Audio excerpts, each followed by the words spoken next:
क्या protected farming का मतलब ग्रीन हाउस या नेट हाउस में खेती करना होता है?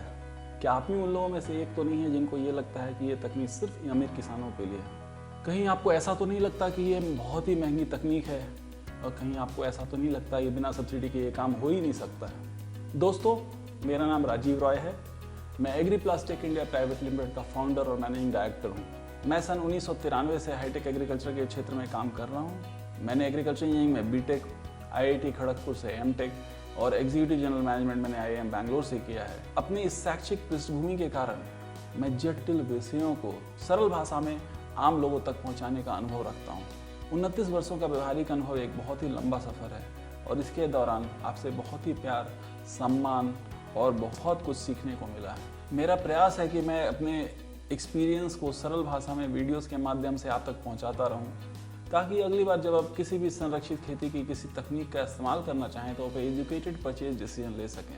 आपको शिक्षित करना ही हमारा एकमात्र उद्देश्य है। इन वीडियोस के माध्यम से आप हमारे चैनल को लाइक करें, सब्सक्राइब करें और बेल आइकन दबाएं, ताकि जब भी कोई वीडियो रिलीज हो तो आप तक ये नोटिफिकेशन सबसे पहले पहुंचे। आइए इस वीडियो को शुरू करते हैं। दोस्तों, जब हम संरक्षण की बात करते हैं तो हमें ये समझना पड़ेगा कि हम संरक्षण किन चीज़ों से चाहिए, हमें परेशानी किन चीज़ों से है, हमारे पौधों के लिए हानिकारक क्या है, कौन से वो फैक्टर्स हैं जिससे पौधों को संरक्षित करने की ज़रूरत है। अगर मैं आपको आसान शब्दों में समझाऊं तो संरक्षित खेती ग्रोइंग फैक्टर्स को कंट्रोल करने की एक टेक्निक है। अगर आप किसी पौधे की कल्पना करते हैं तो मुख्यतः इसके दो हिस्से हैं। पहला हिस्सा है जड़, जो कि ज़मीन के अंदर रहता है, मिट्टी के भीतर रहता है, अंधकार में रहता है, और दूसरा हिस्सा है तना, जो कि प्रकाश की ओर रहता है और बाहर की तरफ रहता है। अब आप कल्पना करें कि पौधे के जड़ों को किन चीज़ों की ज़रूरत है, कि अगर पौधे को हमने बहुत ही ज़्यादा पानी दिया तो क्या हमारा पौधा जीवित रहेगा, या फिर बिल्कुल भी पानी नहीं दिया तो क्या हमारा पौधा जीवित रहेगा। दोनों भी हालत में ज़्यादा पानी भी परेशानी है, कम पानी भी परेशानी है। तो समुचित मात्रा में पानी देना एक सही तरीका है। आदिकाल से, जब से खेती की शुरुआत हुई है, हम अपने पौधों को पानी डालते आए हैं। तो हम इस निष्कर्ष पर पहुंच सकते हैं कि सही मात्रा में पानी प्लांट के लिए एक ग्रोइंग फैक्टर है और सही मात्रा में पानी मिलना पौधे के लिए आवश्यक भी है। अब सही मात्रा में पानी कैसे दें, इसके लिए हमारे पास तकनीक है। आप जब किसी भी ग्रोथ फैक्टर को कंट्रोल करते हैं तो वहाँ से हमारी संरक्षित खेती की शुरुआत होती है। ड्रिप इरिगेशन एक ऐसा मेथड है, एक ऐसा तरीका है जिसके अंदर पौधे के जड़ में आप बूंद बूंद पानी देते हैं, उसके साथ उर्वरक भी सप्लाई किया जाता है। क्या हम ड्रिप इरिगेशन से पौधे की जड़ में बूंद बूंद पानी देना संरक्षित खेती मान सकते हैं? बिल्कुल मान सकते हैं। जड़ों में जहाँ पानी की ज़रूरत है उसको कंट्रोल किया जाता है। हाँ, एक बात बताना जरूरी है कि अगर हम ड्रिप इरिगेशन का इस्तेमाल करते हैं तो हम लिक्विड फर्टिलाइजर का इस्तेमाल करके जड़ों तक बिल्कुल नियमित मात्रा में, बिल्कुल कंट्रोल्ड कंडीशन में हम उर्वरक का सप्लाई कर सकते हैं। और इसी तरह से यह भी एक संरक्षित खेती है, यह भी एक आधुनिक खेती है। पौधे की जड़ों में पानी की व्यवस्था सुनिश्चित करने के लिए अगर हम ड्रिप इरिगेशन का इस्तेमाल करते हैं तो इसका खर्चा 50,000 से लेकर 1 लाख रुपए प्रति एकड़ तक आएगा। जितने बड़े क्षेत्रफल में आप करेंगे आपका खर्चा उतना कम आएगा, लेकिन इसकी लाइफ जो है 10 वर्ष तक होती है। तो आप एक बार जो भी खर्च करते हैं वो आपको 10 साल तक उसका फ़ायदा पहुंचाता रहेगा। और इस तकनीक का इस्तेमाल करके न केवल आपकी उपज अच्छी होगी, बल्कि हम एक ग्रोइंग कंडीशंस को कंट्रोल करके हम एक प्रोटेक्टेड फार्मिंग की शुरुआत भी कर रहे हैं। आशा है आपको ये बात समझ में आ रही होगी। अब आइए दूसरे ग्रोइंग फैक्टर्स को समझते हैं। क्या मिट्टी ग्रोइंग फैक्टर हो सकता है? जरा सोचिए। कहीं की मिट्टी अच्छी होती है, कहीं की मिट्टी कम उपजाऊ होती है, कहीं की मिट्टी बंजर होती है, कहीं की मिट्टी रेतीली होती है, कहीं की मिट्टी उर्वरक से भरपूर होती है, कहीं की मिट्टी में कुछ भी उगाना असंभव होता है। जहाँ पे मिट्टी बिल्कुल ही बेकार है वहाँ पर खेती नहीं हो सकती। और ऐसे कंडीशन में जहाँ की हमारी मिट्टी बिल्कुल किसी काम की नहीं है, हम आर्टिफिशियल मीडिया या ग्रोइंग मीडिया जैसे कोकोपीट हो, वॉल्केनिक सबस्ट्रेट या अन्य किसी तरह के सबस्ट्रेट का इस्तेमाल करते हैं। अब अगर हम ये मान लेते हैं कि मिट्टी किसी जगह की अच्छी है तो वहाँ और क्या क्या समस्याएं हो सकती है? खरपतवार, ज़्यादा पानी, कम पानी, धूप के कारण सूखी मिट्टी, इन सब से हमारे पैदावार पर असर पड़ सकता है। और अगर हमें इनसे संरक्षण चाहिए तो मल्चिंग एक सस्ता और अच्छा उपाय है। कितने तरह की मल्चिंग, उसका इस्तेमाल कैसे करना, इसकी चर्चा हम आने वाले वीडियोज में करेंगे। इसी तरह से जब आप लॉजिकली सोचना शुरू करेंगे तो आपको पता चलेगा कि पौधे की जड़ों को 3 फैक्टर्स प्रभावित करती है: पानी, खरपतवार और न्यूट्रिशन। तो अगर हम इन फैक्टर्स को कंट्रोल कर लेते हैं तो हम कह सकते हैं कि हमने ग्रोइंग फैक्टर्स को कंट्रोल किया, और यह भी संरक्षित खेती का या प्रोटेक्टेड फार्मिंग का प्रथम स्टेप है। अब जड़ के बाद हमारा अगला नंबर आता है तने का। आप सोच करके देखिए कि तने को किन किन चीज़ों से परेशानी होती है।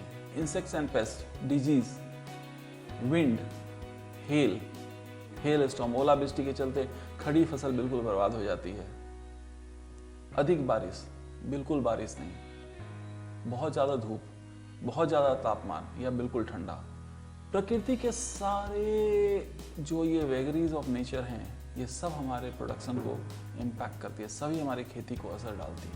ह्यूमिडिटी ज़्यादा या कम, लेबर की उपलब्धता, कई जगह पे आजकल लेबर मिलना बहुत ही मुश्किल हो गया है। तो इसमें से हर एक ग्रोइंग फैक्टर को कंट्रोल करने के हमारे पास कई उपाय हैं, कई साधन हैं। अगर हमारे पौधे को कीड़े मकोड़ों से बचाना है तो हम सही तरीके के इंसेक्ट नेट का इस्तेमाल करते हैं। अगर हमें पौधे को तेज हवा से बचाना है तो हम शेड नेट या इंसेक्ट नेट, ऐसी स्थिति में हम ग्रीन हाउस का भी इस्तेमाल कर सकते हैं। अगर हमारी समस्या सूरज की अधिक रोशनी है तो हम शेड नेट का इस्तेमाल कर सकते हैं। अगर हमारी समस्या अधिक तापमान है तो हम ऐसे प्लास्टिक का इस्तेमाल कर सकते हैं जिससे कि तापमान बाहर की ओर रहा जाए या ग्रीन हाउस में पौधे का तापमान ना बढ़े, या फिर ऐसे शेड नेट का इस्तेमाल कर सकते हैं जो तापमान को घटा सके, या फिर ऐसे ह्यूमिडिफायर का इस्तेमाल कर सकते हैं जिससे कि अंदर की आर्द्रता बढ़ने से आपका तापमान कम हो, या फिर fan and pad cooling system का इस्तेमाल कर सकते हैं जिससे कि तापमान कम हो। अब इसके उल्टे अगर आप सोचिए कहीं पे तापमान पहले से कम है और पौधे को ज़्यादा तापमान चाहिए तो क्या चाहिए? ऐसे सिचुएशन में उनको हीटिंग सिस्टम चाहिए।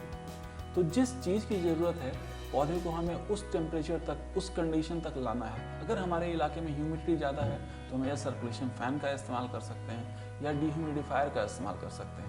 अगर आपके पास मैन पावर की कमी है तो सारे ग्रोइंग फैक्टर्स का आप ऑटोमेशन कर सकते हैं। इस तरह से आप देख सकते हैं कि संरक्षित खेती एक लेगो टॉय की तरह है जिसमें आप अपनी समस्या के हिसाब से संभावित उपाय का चयन कर सकते हैं और केवल उसी समस्या के समाधान के लिए उपाय खोज सकते हैं या उस तकनीक का इस्तेमाल कर सकते हैं जो आपके बजट में फिक्स हो। तो चलिए इस वीडियो को ख़त्म करने के पहले हम प्लांट के ग्रोइंग फैक्टर्स को समराइज करते हैं। तो अगर याद हो आपको तो पहले रूट के लिए हमको चाहिए सॉइल, वाटर और न्यूट्रिशन। उसके बाद है शूट या तना के लिए हमको बचाना है इंसेक्ट, पेस्ट और डिजीज से, हवा से, हेल से, तापमान से, अधिक लाइट से, ह्यूमिडिटी से, एंड लेबर रिक्वायरमेंट को हम ऑटोमेट कर सकते हैं। आपको यह भी पता चल गया होगा प्रोटेक्टेड फार्मिंग की तकनीक जो है वो किसी समस्या विशेष के निदान के लिए है। हमें कुछ की ज़रूरत पड़ सकती है, हमें एक की ज़रूरत पड़ सकती है, हमें सभी की ज़रूरत पड़ सकती है। इसका फैसला हम कौन से जगह पे प्रोजेक्ट डाल रहे हैं, कौन सी फसल उगा रहे हैं, हमारे यहाँ का मौसम कैसा है, उसके ऊपर डिपेंड करेगा। हाँ, एक महत्वपूर्ण बात ये जान लीजिए कि अगर आपको रेगिस्तान में उगने वाले पौधे को किसी ऐसे जगह पे उगाना है जहाँ की तापमान कम है तो आपको रेगिस्तान के जैसा माहौल उस पौधे को देना पड़ेगा। अगर आपको छाया पसंद करने वाले किसी पौधे को ऐसे जगह पे उगाना है जैसे कि एंथूरियम या शिमला मिर्च जहाँ की धूप ज़्यादा है तो आपको शेडिंग या लाइट कम करने की व्यवस्था करनी पड़ेगी। अगर किसी पौधे को उगने के लिए 25 डिग्री का तापमान चाहिए, आपके यहाँ के आपके वातावरण का तापमान अगर 35 से 40 डिग्री सेंटीग्रेड है तो आपको ऐसी व्यवस्था करनी पड़ेगी कि आप उस टेम्परेचर को 25 डिग्री तक ला सकें। अगर किसी पौधे को उगाने के लिए जैसे कि टिश्यू कल्चर हार्डनिंग है या नर्सरी में ह्यूमिडिटी की ज़्यादा ज़रूरत है क्योंकि जर्मिनेशन के वक्त में ह्यूमिडिटी की ज़्यादा ज़रूरत होती है तो आपको ऐसे फॉगिंग सिस्टम की ज़रूरत पड़ेगी जहाँ की आप ह्यूमिडिटी को बढ़ा सकें। तो आपको जिन फैक्टर को कंट्रोल करने की ज़रूरत है आपको केवल उसी फैक्टर को कंट्रोल करना है या फैक्टर्स के समूह को कंट्रोल करना है। अब जैसा कि मैंने पहले ही बताया कि ग्रोइंग फैक्टर्स लेगो टॉयज़ की तरह हैं। आपको जहाँ चाहिए, जिस चीज़ की ज़रूरत है, जितने की ज़रूरत है केवल उसी का इस्तेमाल करिए। या अगर आपको एक समरी बताऊं तो ये पौधे को हम बेवकूफ़ बनाते हैं। पौधा अपने नेचुरल हैबिटेट में, मतलब जहाँ उसकी एक्चुअल पैदाइश है, उस तरह के माहौल की व्यवस्था कर सकें जिससे कि वो आराम से ग्रो कर सके और पौधा स्ट्रेस में ना आए। यही संरक्षित खेती का सार है, यही संरक्षित खेती का बेसिक है, यही संरक्षित खेती का सीक्रेट है, यही संरक्षित खेती का मूल मंत्र। आशा है ये बेसिक जानकारी आपको समझ में आ गई होगी। अगले वीडियो में हम एक एक मुद्दे के ऊपर विस्तार पूर्वक चर्चा करेंगे। आप अपना कमेंट लिख करके हमें बता सकते हैं कि यह वीडियो आपको कैसा लगा। साथ में यह भी बता सकते हैं कि आप कौन से टॉपिक पे चाहते हैं हम वीडियो बनाएं। फिर से आपसे अनुरोध करता हूँ कि आप हमारे चैनल को सब्सक्राइब करें, इस वीडियो को शेयर करें ताकि ज़्यादा से ज़्यादा लोगों को इसका फ़ायदा हो सके। वीडियो देखने के लिए बहुत बहुत धन्यवाद। जय Hind. For more information, call us on 8141446666 or WhatsApp on 9739618730. Follow us on Facebook, Instagram, Twitter, and subscribe to our YouTube channel, AgriPlus Tech India Private Limited, Hosur.